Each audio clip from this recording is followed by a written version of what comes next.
You're listening to the Confidence Alchemist radio show with your host, the Confidence Alchemist himself, Keith Blakemore-Noble.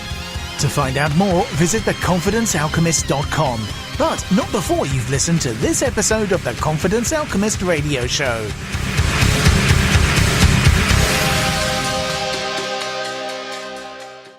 Hello, dear listener. Hello, and welcome once again. Welcome to another installment of the Confidence Alchemist radio show. My name is Keith Blakemore-Noble. I am the Confidence Alchemist, helping you transform your deepest fears and phobias into your greatest strengths.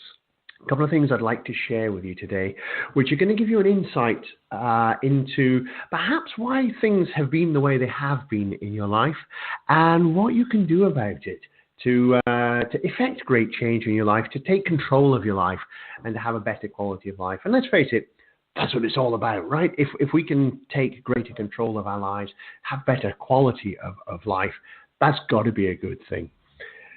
And I say take control of our lives because the reality is either we control our lives or somebody else is controlling it. And if we leave it in the hands of somebody else, well, they're not really going to necessarily have our best interests at heart. So the best person to control your life, dear listener, is you. So let's take a look at some of the underlying concepts which will help us to do just that.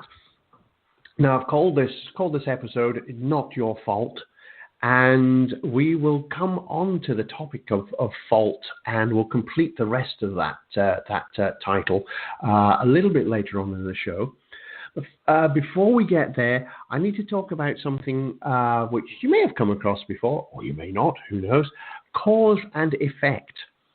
So we need to talk a little bit about cause and effect so that we can then explore the significance of the title of the show and how it can help us. So what do I mean by cause and effect? Okay, everything that happens has a cause. So anything that happens, something causes it. Yeah, that kind of makes sense. It's a basic fundamental principle of everything that happens in the universe. Anything that happens, something has a cause. So a cause results in an effect. What does this mean? What's the implications of this for us? Well, it means that anytime anything at all happens, there is something which caused it to happen. There's something which caused it to happen. And that is very true for things that happen in our lives. Anything that happens in our life, something causes it to happen.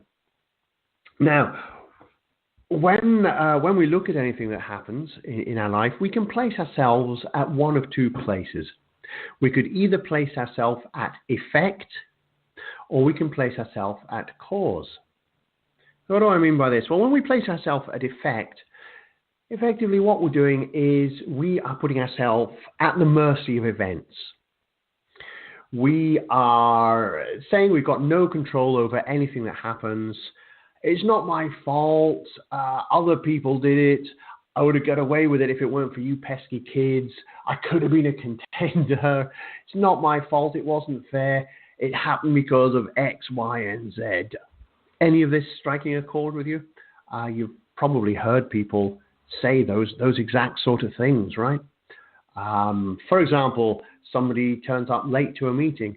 Oh, I'm sorry I'm late. The bus was running late. Then there was heavy traffic. And then there was a big queue at the train station. And then the train was delayed. Blah, blah, blah, blah. Not my fault, not my fault. Blah, blah, blah. All heard that sort of thing, yeah? That's placing yourself at effect.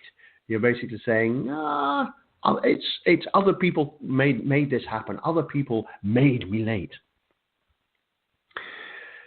The other way we can place ourselves, however, is we can place ourselves at cause, which basically means we are causing what happens in our life to happen. So how does that help us?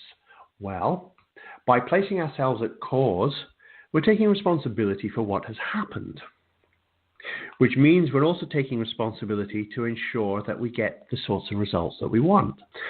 So again, taking that being late for a meeting because of the trains and the buses, etc., Rather than say, oh, sorry, I'm late, it's because the bus was late and then the train was delayed and there were big queues and blah, blah, blah, not my fault, wow, the whole world's against me. Instead, I know that maybe sounds a bit harsh, but when you listen to people who are at effect, that's very much how it comes across. It's very much it often degenerates very much into a whine. It's not my fault, it's their fault, it's the rest of the world.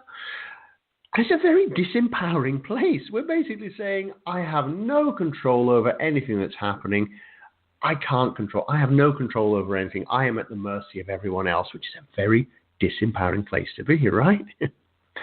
On the other hand, when we place ourselves at cause, we might say, I'm sorry I'm late. I didn't take into account the traffic. I didn't take into account the variability of the trains. I didn't leave enough time, so I got here late. I'm sorry about that. Now, you may well be saying, yes, but the person's still late, and you're right, they are still late. However, what they have done is they've placed themselves at cause for this, which means they acknowledge that they could have made themselves be on time. Now, okay, that doesn't affect this particular journey or this particular meeting. However, it's the mindset of placing yourself at cause which enables you to step up and start taking control. Because what this means is, next time they have a meeting, they're going to take better account of the journey times. They're going to take better account of the likelihood of delayed buses or delayed trains and queues, etc., which means they're going to leave earlier. They are going to take control of the situation and allow more time, which means next time, the chances are they're going to arrive for the meeting on time or early. Whereas the person who placed themselves at effect this time, oh, it's not my fault, the buses were running late, wow. Next time, they're going to end up being late again next time because there'll be another reason that caused the delay. Not only that, the person that places themselves at cause, chances are they weren't going to be late for that meeting anyway because they would have placed themselves at cause and given themselves sufficient time. Now, okay, there can be unexpected delays. There can be unexpected situations. We can't control everything. Not everything is within our control. And that's absolutely right. However, there are things that we can do.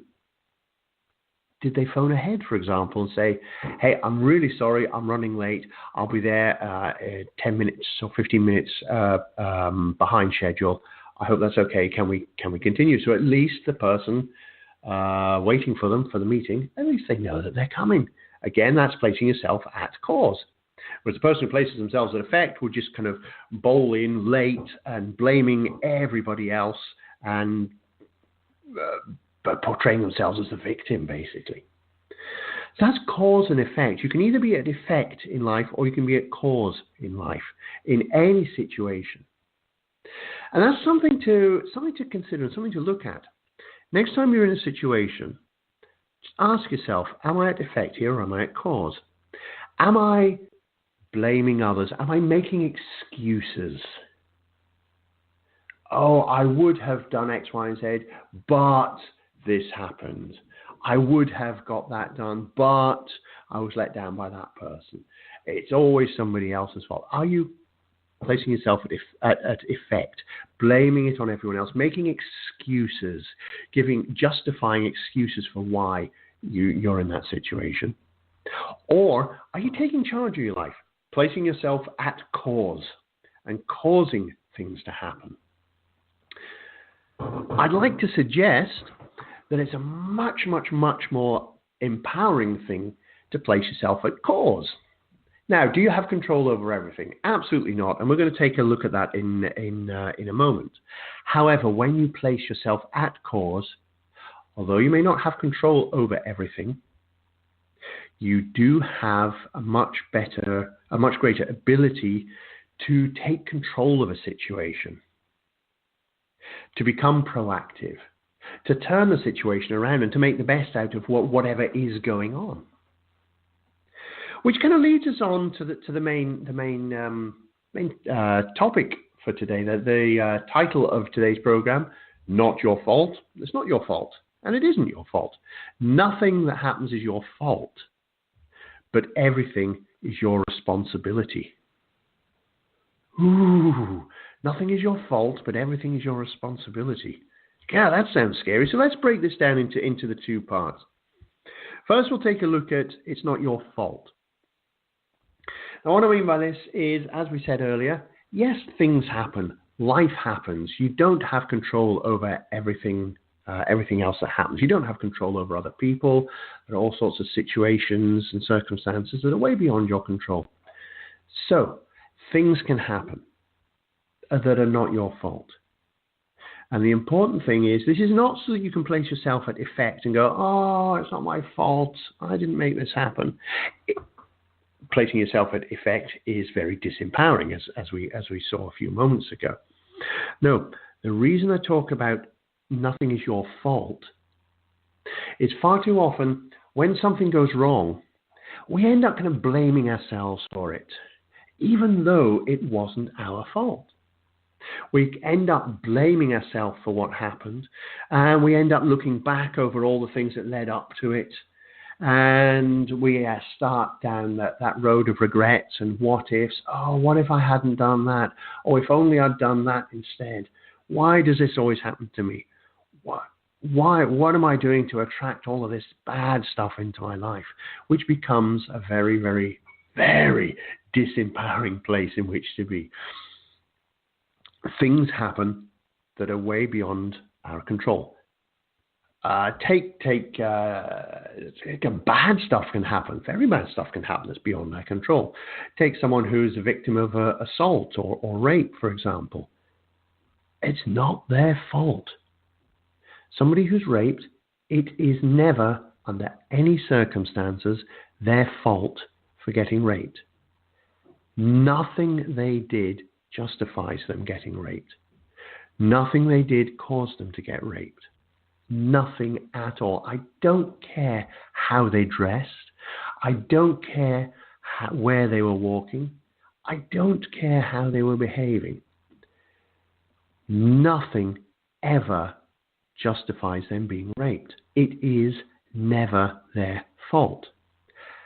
However, far too often, rape victims, assault victims, anyone like that, far too often they blame themselves. And society also often places a blame on them.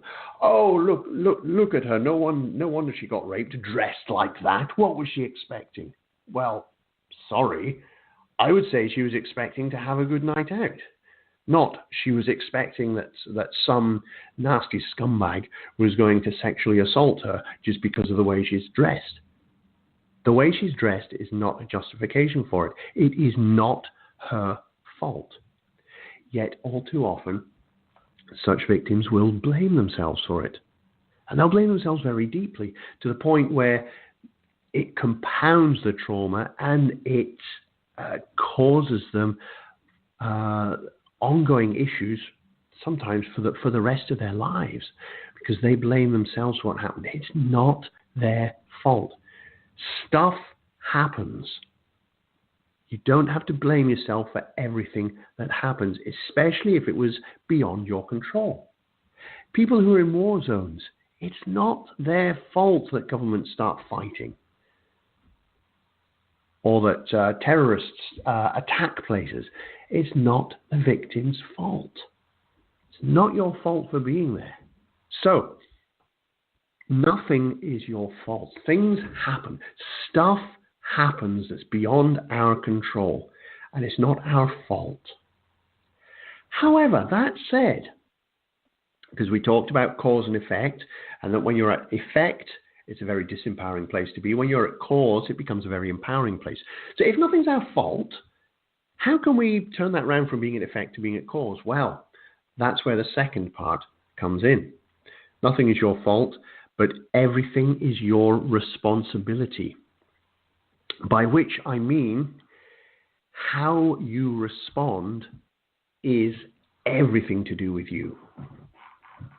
How you respond to any situation is entirely down to you, and you alone. You are the only person who can actually cause you to respond in any way, shape, or form.